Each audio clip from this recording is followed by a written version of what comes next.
Noong unang panahon, daang siglo na nakakaraan, ang mga lakdan ang pinakamakapangyarihang nilalang sa mundo.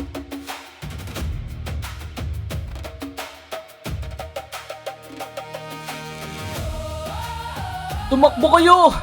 Andiyan na ang mga alakdan! At sa kanilang lahat, may isang hari, si Alakin.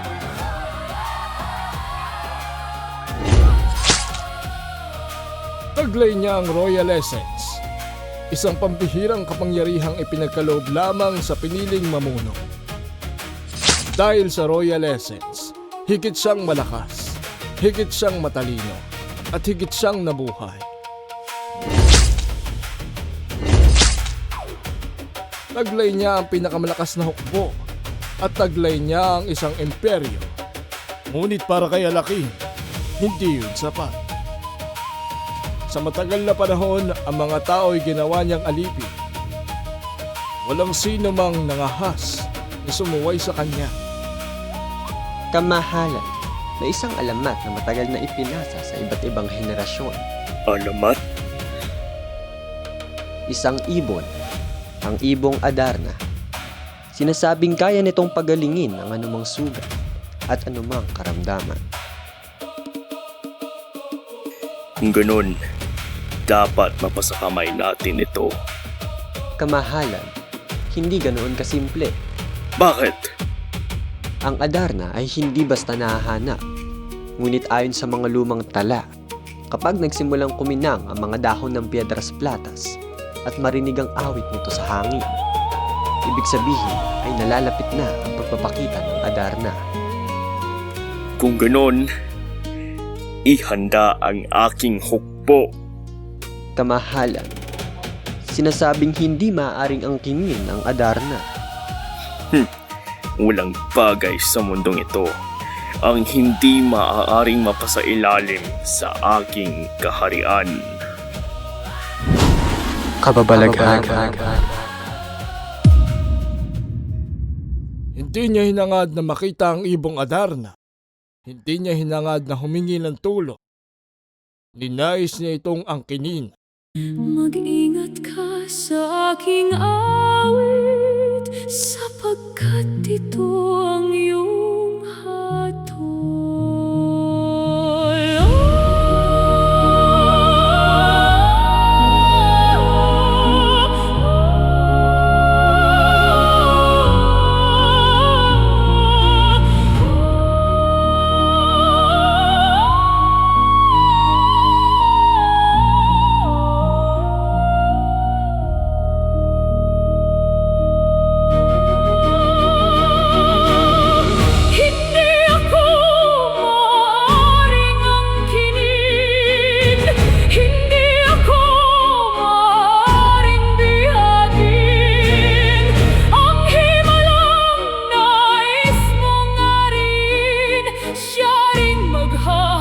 Sa'yo sa libing.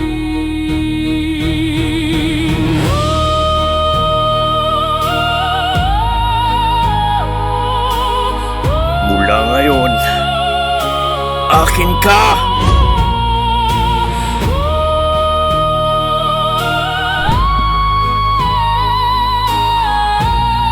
Huwag kayong makinig sa awit niya. Huwag kayong matulog!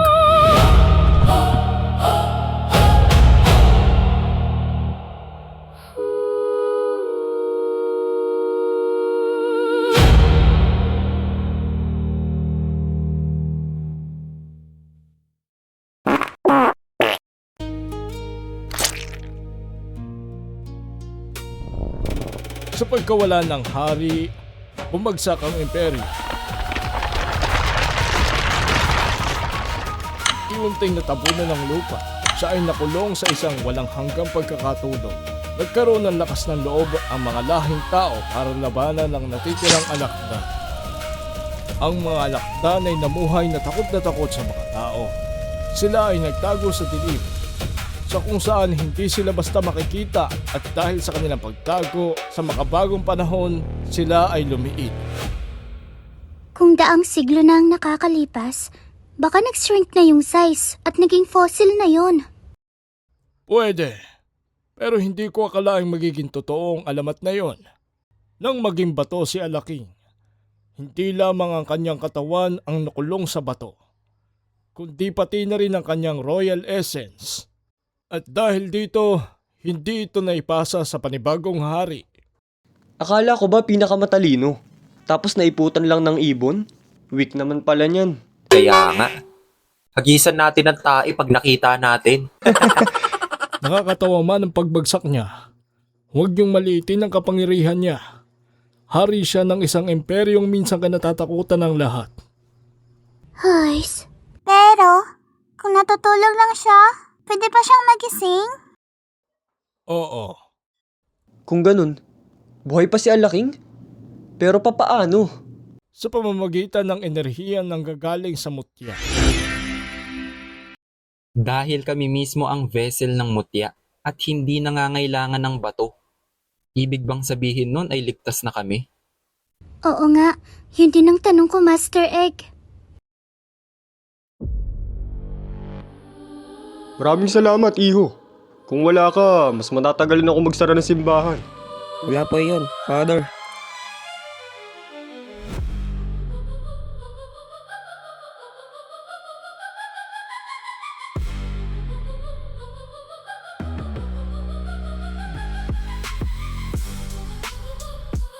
Father. Anak, mukhang hindi ka naparito upang magsimba. Hindi. Pero nagpunta ako rito para sunduin ka.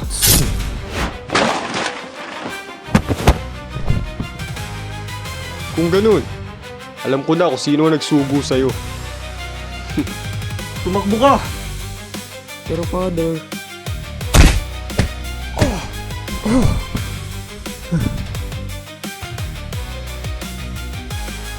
Mutya ng anghel.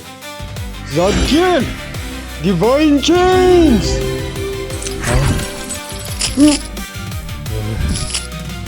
Tumakbo ka na, Shindo! Bilis!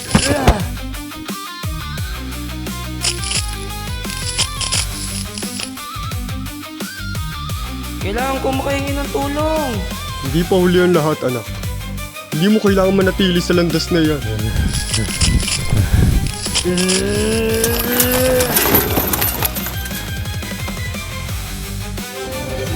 Oh, isa kang gabunan? Alam mo ba nung ayaw na ayaw ko sa lahat? Yung ginagapos ako.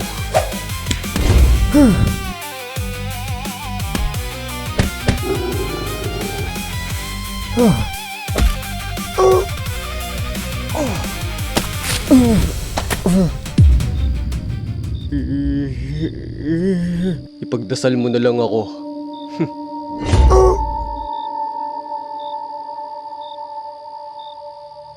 Ilang mutya ang nalikom nyo?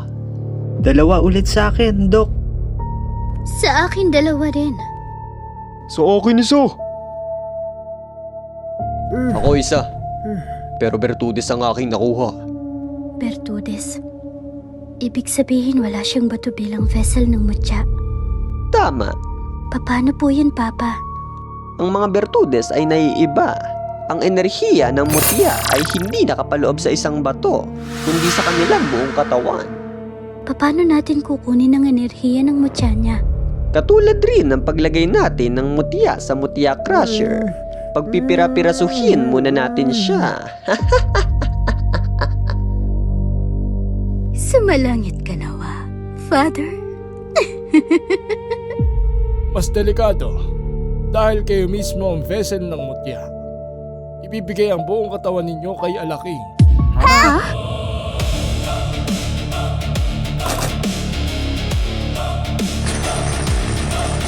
Hanip, parang nag-blender lang ng fruit shake ah.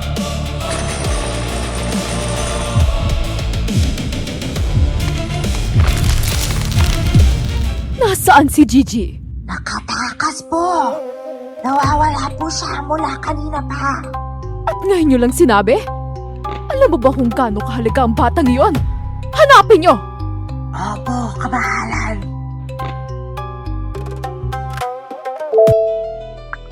Mga te, punta muna kayo sa may bakanteng lote. Doon sa may kanto, papunta sa bahay namin. Malapit sa may 7 Evelyn. Emergency. Diyos ko, this oras na ng gabi. Ano ba yan? Basta, pumunta na lang kayo. Now na. Okay, sige. Papunta na.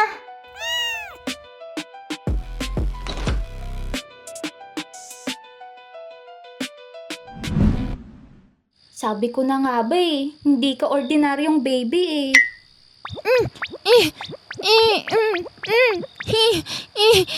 Pakawalan mo ako. Please. Nagugutom lang ako eh. Hindi pwede no? So anong gagawin mo sa akin? Papatayin mo ako? Di ko nga alam anong gagawin ko sa'yo Pwede mo kong ampunin. Hala, hindi pwede. Tiyanak ka. Hala, si ate, racist. Nagugutom na ako eh. Bibili akong pork tinuguan sa 7 Evelyn. Kumakain ka ba nun? Kung hilaw sana. Luto na yun. Ano ka ba? Ano ba yan? Gabi na, nasa labas pa ako. Baka hinahanap na ako sa amin. Ay, ang hirap talaga maging maawain. Nasaan na ba yung pork dinuguan na yun? Ayun!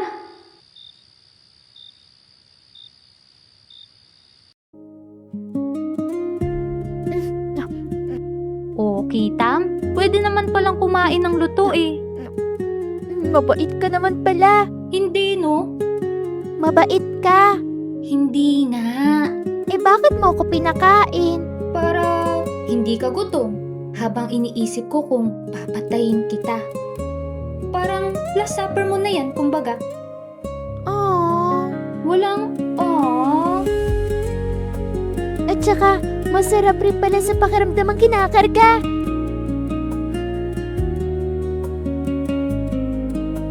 Di kasi ako kinakarga sa amin eh. Ganun ba?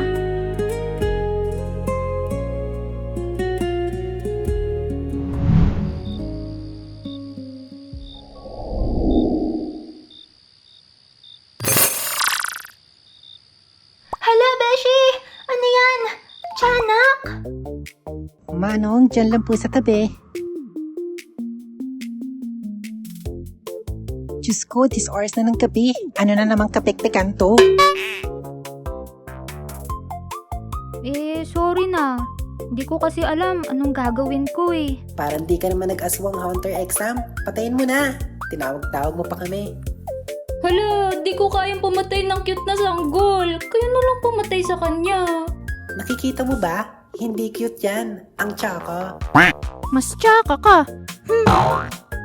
Sakalin ko na to Gawin na lang natin siyang cute na daga. Nandiyan na sila.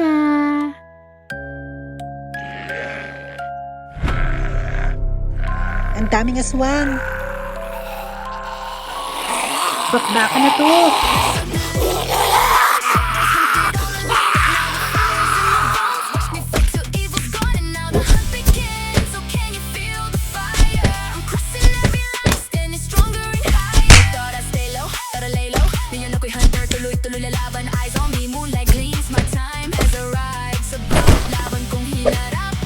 Mutya ng lumba-lumba.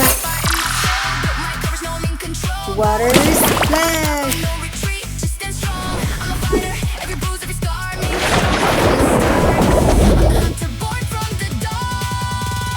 Mutya ng sampagita. Sampagita, petal swirl.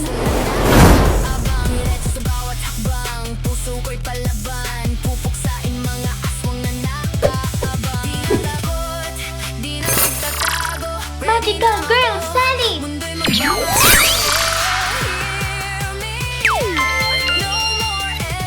Mikeni, Mikeni! Tugtog, Turani! Daga, Vacation!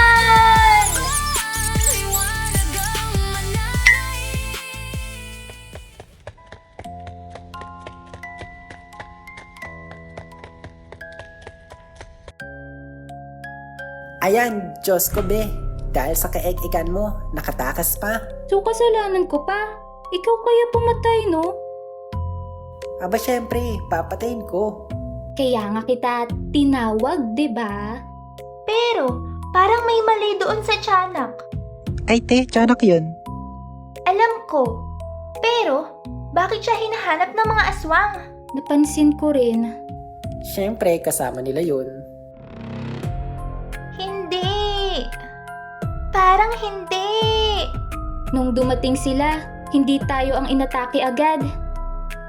Oo nga no? Una nilang hinanap yung tiyanak. Bakit kaya?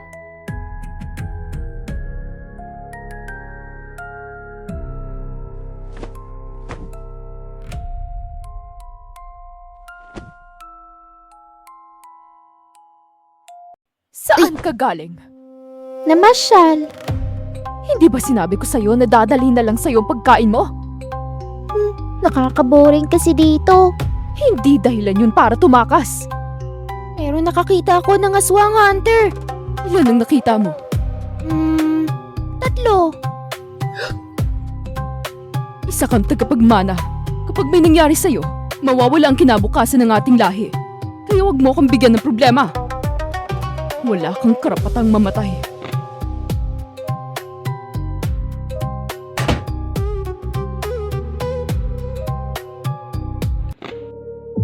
Bakit ingat na ingat ka sa nag-iisang tiyanak na yun? Bakit hindi na lang natin siya palakihin na agad at ilagay sa incubator para mapakinabangan na at maging alagad mo? Hindi pwede. Si Gigi ay merong royal mark. Sa 1,000 aswang na isinilang, isa lang ang may royal mark. At sila lang ang pwedeng tumanggap ng royal essence sa oras na mamatay ako. Dahil kakailanganin ng bagong reyna, kailangan magpatuloy ang saling lahi. Hindi dapat pwersahin ng katawan niyang lumaki. Kailangan niyang dumaan sa natural na proseso ng paglaki. Kaya mas malaki ang build ng reynang aswang. Oo, dahil yun sa nagpasang royal essence. Siya nga pala, magandang balita. Ano yun? Si Alaking, halos buo na at malapit nang lumabas. Gusto ko makita.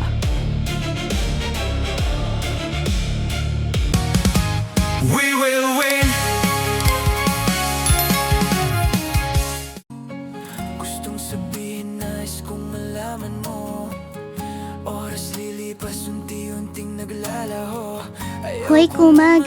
Gumising ka na dyan. Makikipag-meet up ako kila Abby. Ililibre raw nila ako. Pagising mo, ikaw naman ang manlibre sa akin, ha?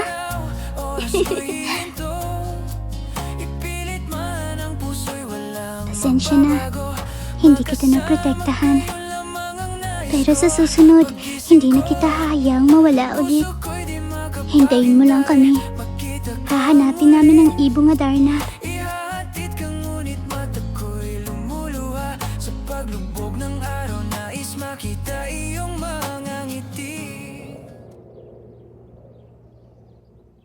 Hoy mga siswang! Kamusta? Grabe, namiss ko kayo. Yung totoo, late ka na naman. Pasensya naman oh, pinaghandaan ko kasi itong meetup natin eh. Oo nga eh. Soft girl ang atake sis. Ang ganda mo ngayon, Beshi. Ngayon lang ba? Parang everyday naman. Charot! Ay wow, pasabog siya. So, ano nang latest? Ayun, kakalabas lang sa ospital nung isa naming tropa. Yung naka-yellow ba yan, be? Cute yun. Pakilala mo kami, ah. Lo, para ka namang naasin ng bulhati dyan. Ay, ako na lang pala. Wag na sila. Baka maagaw pa eh. Ay, hala siya. Ang OA mo. Kaya nga, ang OA. Ipapakilala kita dun sa isa. Kay Tipaklong. Mas bagay kayo nun. Uy, sige. Asahan ko yan, ah. Sa inyo ba? Anong balita? Ayun, may nahuli akong tiyanak nung nakaraan. Grabe, tiyanak pala yun. Maraming salamat talaga sa mutya ng Sampaguita at nahuli ko siya. Nahuli? Pinatakas mo, Gaga. Ano? Nakatakas? Paanong nakatakas? So, ayun na nga yung nangyari. Kung paano nakatakas yung tiyanak. Grabe no, Beshi. Ang overpowered talaga ng magical wand mo. Hindi ko masasabing overpowered eh. Ang dagapplication, nakatutulong lang siya pang crowd control. Pero sa mga aswang, usually nasa 5 seconds lang ang epekto. Pati ba naman flood control na ipasok pa rito? Anong flood control? Crowd control. Nababawasan pa ang segundo. Depende kung gaano kalakas ang aswang at gaano karami. Pag sa tao, usually nasa 2 hours ang inaabot. Mas matagal ang effect. Pwera na lang kung i-reset back ko. Walang yakap, Beshi. Ibalik mo ako sa dati. Eh bakit nung transfer mo sila Toto at Lam? Almost 3 months din yun ah. Ibang technique yun, Beshi. Ang tawag doon ay imposter era. Doon naman ay kailangan ng willingness ng host bago siya mag-take effect. Mas matagal ang effect nun. So, mahirap din palang talagang gawing daga na lang lahat ng mga aswang, no? Oo, Beshi. Lalo na kung sobrang lakas ng aswang. Baka milliseconds lang maging effect. Or worst case, walang effect. Ay, sayang. Eh di hindi ko pala pwedeng gawing daga lahat ng ex ko. Ay be, daga na sila kahit hindi mo pa gamitin yung wand. Oh my God. Uso.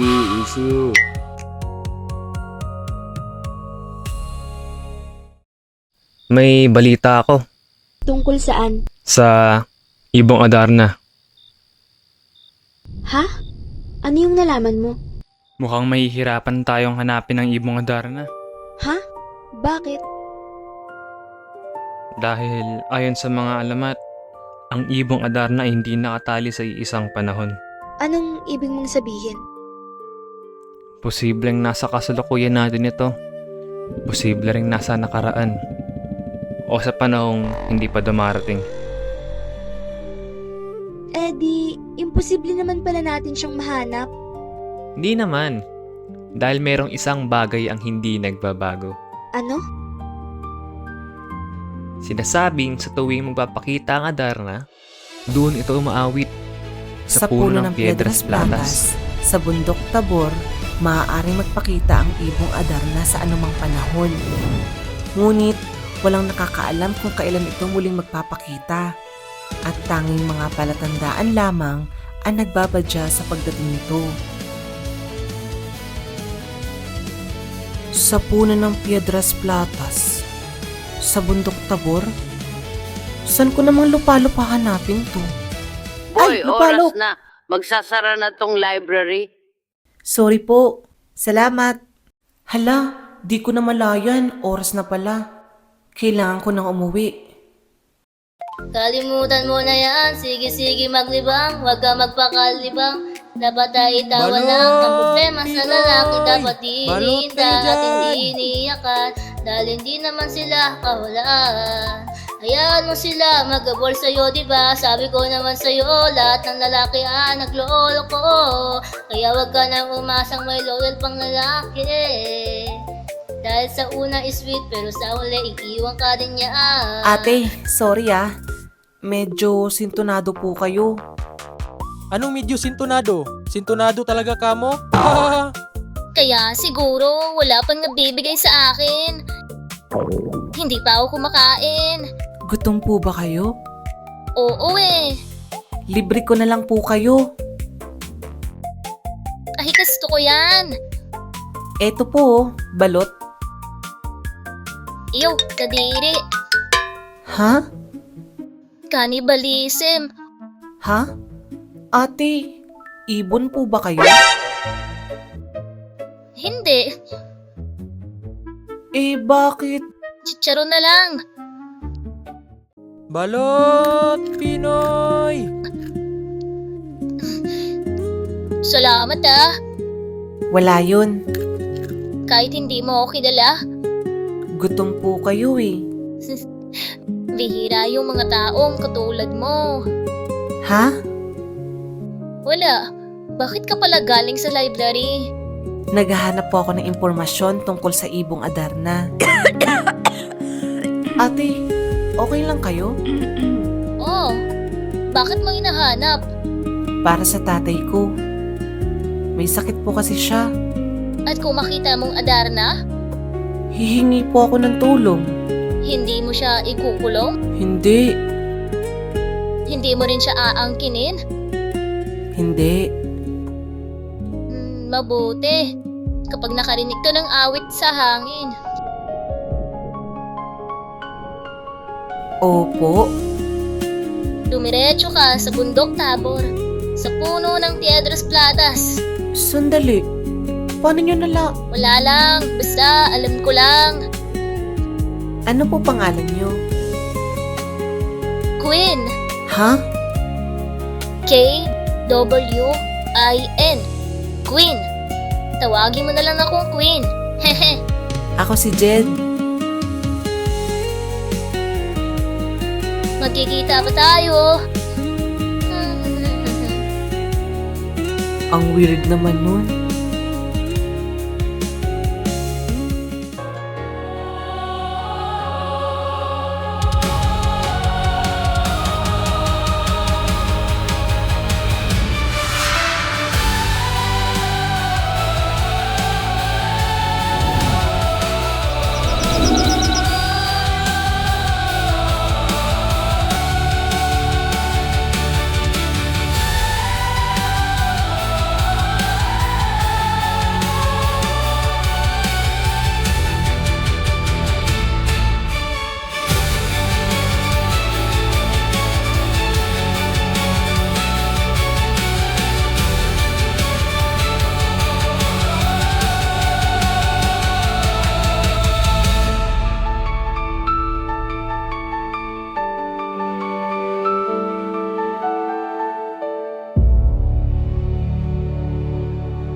Magkikita pa tayong muli.